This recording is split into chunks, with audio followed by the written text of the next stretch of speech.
What is going on, guys? Welcome back to the channel. So today is a big day for the white truck. We got to tame this beast. She's a little loud.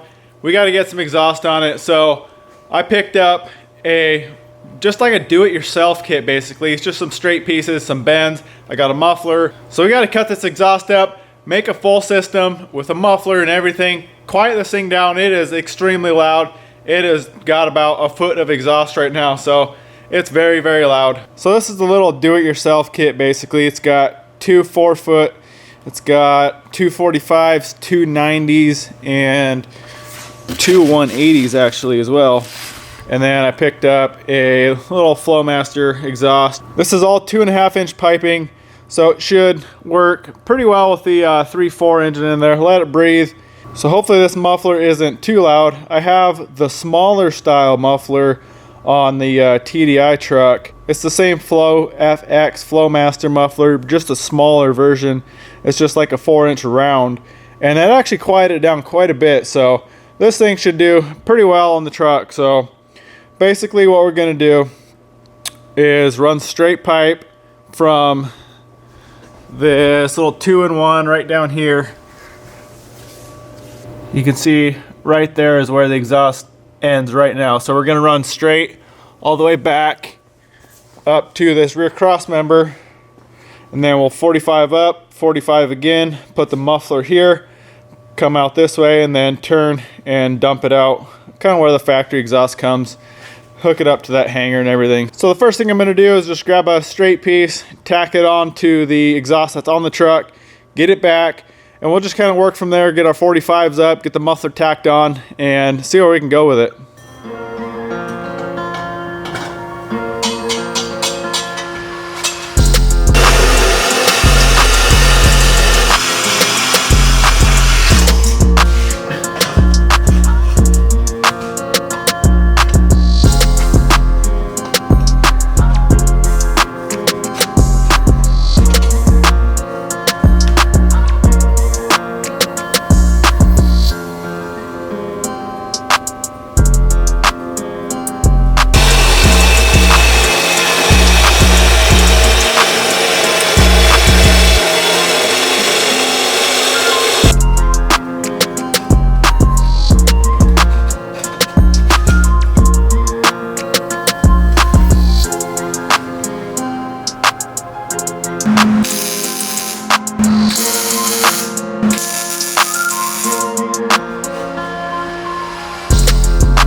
There we go, boys. Exhaust is all tacked together, ready to pull off and fully weld. So if you saw, I originally had a straight piece come out, and then I was just gonna 90 it here, but that would have gotten in the way of the spare tire, and I just wanted, wanted to be able to put a spare tire in this thing if I ever find one. Obviously I don't have one, but so I just cut up some pipe, made it fit, and actually fits really, really well. So that is about what we're doing. One thing I probably will do under here is put a clamp here instead of fully welding it just because to pull this entire system off in one piece, with it going back through the frame in the back, with the cross member up here, it might be a bit of a chore. So I think I'll just clamp that right there. Everything else will be fully welded in. So let's pull this thing off, throw some weld on it.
There it is, guys. Exhaust is completely welded up.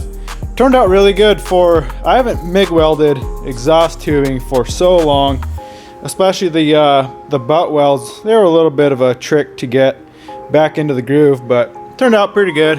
Happy with it. It ain't gonna leak anywhere. So one last thing I gotta do is I have the front O2 bung, but I don't have a rear. So I picked up this bung here. So I'm gonna weld this on a little further back, drill a hole, weld that all in, and then I got a new O2 sensor. So I'm just gonna do the little resistor mod on it to keep the check engine light happy. So that'll be pretty easy. So let's get this bung welded in, drilled out, and we can throw this whole exhaust system on and see how it sounds.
There we go, guys. Exhaust is completely on, done. O2 sensors are, both O2 sensors are in. So let's fire this thing up. See how she sounds with a new exhaust.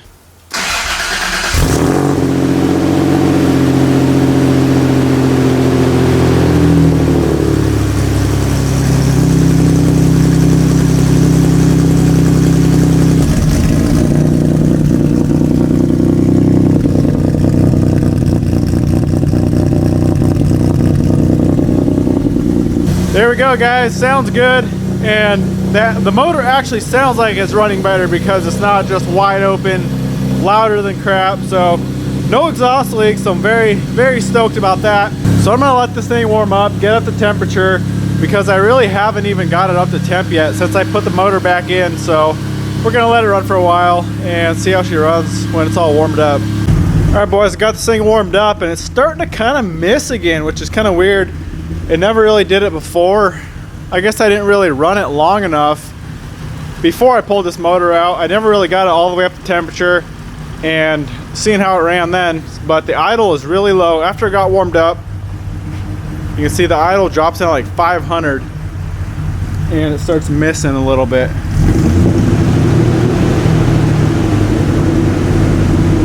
So I don't know.